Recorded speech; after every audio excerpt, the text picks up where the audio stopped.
Billy Creekmore, Chapter 15. A figure from my past pays a visit, and I learn more about my mysterious beginnings. Take it easy, Billy. You're rocking too much in your seat and unsettling coppers. You can't be doing that in the mines, lad.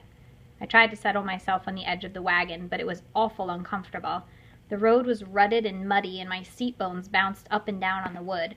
Uncle Jim wouldn't put the seat on for me because a mule driver sits on the edge of the car. You've got to get used to it, rough as it is. We was finally going to repair Copper's stall in the hen house. We picked up a load of lumber and feed from the store and was riding through town. Now that I was 11, I had to spend more time working with Copper so I could get a job as a mule skinner in the mine. Uncle Jim had me fit in a drive with Coppers whenever we had the time. He sat in the back, wedged between two flour sacks to keep himself steady. It was payday in Holly Glen, and even though it warn't dark, there was already a few drunk and staggering men through town. The door to the saloon was wide open with miners going in and out. All of them was still black with dust. One called to my uncle, beckoning him to join him at the bar. "Well, if it isn't the bloody Prince of Wales in his royal carriage! Get in here, James Barry, and have us a pint." Uncle Jim tipped his hat to him. "Carry on without me, Roland. I'm with my nephew. Can't stop." "Leave the boy. Let him wait outside for the two of us while we have us a few drinks." "Sorry, Roland. Got to get him ready for the mine." This time the man grumbled back in Welsh, but Uncle Jim just waved back without saying another word. After we got past the saloon, he thanked me. "What for?" I asked. "For the excuse, lad, for the excuse. Soon enough he'd be wanting to fight, for Roland's a dreadful drunk, always looking for a reason to raise his fist after he's had a few." A mile out of town the woods was thick. We followed the road along the tracks a bit more, then turned back toward home.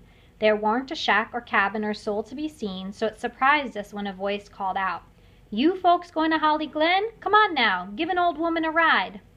Uncle Jim and I looked in the voice's direction, scanning the trees until we saw a little old woman walking along the tracks. She was hunched over a cane with a bindle on her back. Her hair was long and white, and I thought for sure she was some kind of witch, but Uncle Jim said no. It was Neva Shyrock, a healer, like Aunt Agnes. "She's the woman who told us about you," said Uncle Jim. "She's coming from Coal Grove, birthing a baby or nursing a family with fever, no doubt." "Whoa!" I yelled to Coppers. Uncle Jim jumped out to greet her. He took his hat off and walked up the road. They was happy to see each other, though I couldn't hear the particulars of what they said. Uncle Jim took her bag and she waddled over to me. "Billy Creekmore," she said, staring me straight in the face. "Billy Creekmore, do you remember me?" "No, ma'am," I said. The wind blew her white hair off her face, and I could see that she had hardly any teeth left. Her smile was mostly gum. I wasn't sure I liked her knowing who I was. "I'm the midwife that brought you into this world." "I'm awful sorry," I said, "but I don't remember any grown-ups before Peggy and the Beatles." "That's no matter at all. But just the same, I'm who borned and raised you for your first 3 years of life. Then I brought you to my cousin, Mrs. Beadle, so she could take care of you at the Guardian Angels Home for Boys. Oh, it's good to see you, Billy Creekmore." Uncle Jim put her brindle in the back of the wagon, then helped her up, all the while saying how glad Aunt Agnes would be to see her. The two of them chattered away, and I heard her say she had another day's walk before she was home. Uncle Jim invited her to spend the night with us so she could get a proper rest, and she thanked him, saying she didn't mind if she did. Her old bones needed it. Well, I didn't like this at all. It was like having a person who knew all my secrets coming into my new life. I hoped they wouldn't stay up late talking about the strange talent I showed at my birth, and how it killed my ma and made my pa run off. I figured I'd have to give up my bed to her and sleep in the corner.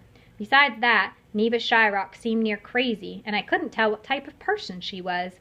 Maybe she'd get it in her mind to take me back to her cousin so they could send me to the glassworks and collect a fee from Mr. Calder. Their laughs and chatter made me awful irritable, and I fretted all the way to Holly Glen. By the time we got home, a full moon was rising. Uncle Jim and I each gave Neva Shyrock an arm to lean on as she stepped out of the wagon. She stopped midway, just before climbing the steps to our cabin, and looked up at the sky. "Do you hear that, Billy? It's one of the miners floating by, feeling lonesome for his family. Oh, some spirits are awful sad." She shook her head with sadness, and my blood ran cold watching her. I figured she was sensing the ghost of Clyde's daddy, the same spirit I felt at his gravesite. "That's right, Billy. I have the gift, same as you. Only I had to cultivate mine. Wasn't born to it like you. Oh, I remember it clear, I do, how you'd wave your hands about and talk to the air. Spirits came to you regular from the time you was born." "I don't remember any of that," I said. "You don't remember lots of things," she laughed back, "but then you're too young. You don't realize your memories yet." I glanced over at Uncle Jim, for I was right uneasy and didn't know what else to say. He seemed ill at ease himself. He cleared his throat a few times, then he called to Aunt Agnes, telling her to come see the surprise waiting for her outside. The three of them sat at the dinner table long into the night. They talked about folks they used to know, which ones had new babies and which ones had died. I was curled up in the corner, trying to cushion myself with blankets, trying my best to fall asleep. Finally they turned in for the night, and Neva Shyrock tucked herself in on my straw mattress by the stove. She coughed and yawned for a while, then started snoring. Sometime near dawn I woke with a start, the way you do when you're sleeping someplace new. I guess the same thing had happened to Neva Shyrock, for she was up herself, watching the last of the fire with the covers pulled to her chin. "Why is your gift so weak? Don't you practice it?" she asked. I was silent at first, 'cause I warn't sure how much to admit to her. But then I figured she knew the worst about me, so I said, "I just started to. I was afraid to before. Folks said it's what killed my ma and made my father run off and leave me." "Who told you that?" "Mrs. Beadle." Neva Shyrock grumbled. "My cousin's right hysterical. Gets things twisted in her mind 'cause she's too fearful of life. No, Billy, your mother died of fever. She was sick with it before she went into labor. That's what killed her, not you." "So why'd my pa run off after I was born?" "He didn't," she said. "He paid me to take care of you and do his laundry while he worked at the ironworks. He came every Sunday to pick up his clothes and give you a bottle. Even took you to Hanging Rock to get you baptized. He got tired of the ironworks, though, so he took off looking for other work." I was wide awake now, listening to every word. "Did you ever see him again?" "He came back 2 years later to see you and give me a couple dollars. He took you down by the creek to throw some stones in the water and said you was a fine-looking boy, full of energy and health. He thanked me for looking after you so good. Then he apologized for not giving more money than he did. He was heading out the door, but I told him I could sit still no more waiting for his money to arrive. I had to get back to traveling about and healing folks so I could make a living myself. That's when I told him about my cousin's orphanage. 'Fair enough,' he said, 'just give him me address, for one day he'd come get you.'" "He said he'd come for me?" I asked. "Yes, he did." It made me tremulous to hear it, though I couldn't quite say if I was happy or sad. Why, my father never really abandoned me. He done his best to care for me, and one day he'd be coming to get me. "Did he say when he'd come get me?" "No, he didn't. Your pa warn't one for details." Then she started yawning and talking slower and slower till finally she fell back asleep. I listened to her snoring and sputtering, all the while figuring how my father would come get me. I reckoned he'd show up at the orphanage first. Maybe Mr. Beadle would tell him where I was, or maybe he wouldn't. In any case, I felt sure Peggy or Rufus would take him aside and tell him I was here in Holly Glen. And then, when he showed up, what would I say to Uncle Jim and Aunt Agnes? I felt a pang of guilt, knowing how sad they'd be when I left. I hoped they wouldn't think I was ungrateful for all they had done for me. In the end, I figured they'd understand. After all, a boy should be with his father. When I woke for school the next day, Neva Shyrock was still sleeping, and when I got home that afternoon, she was long gone.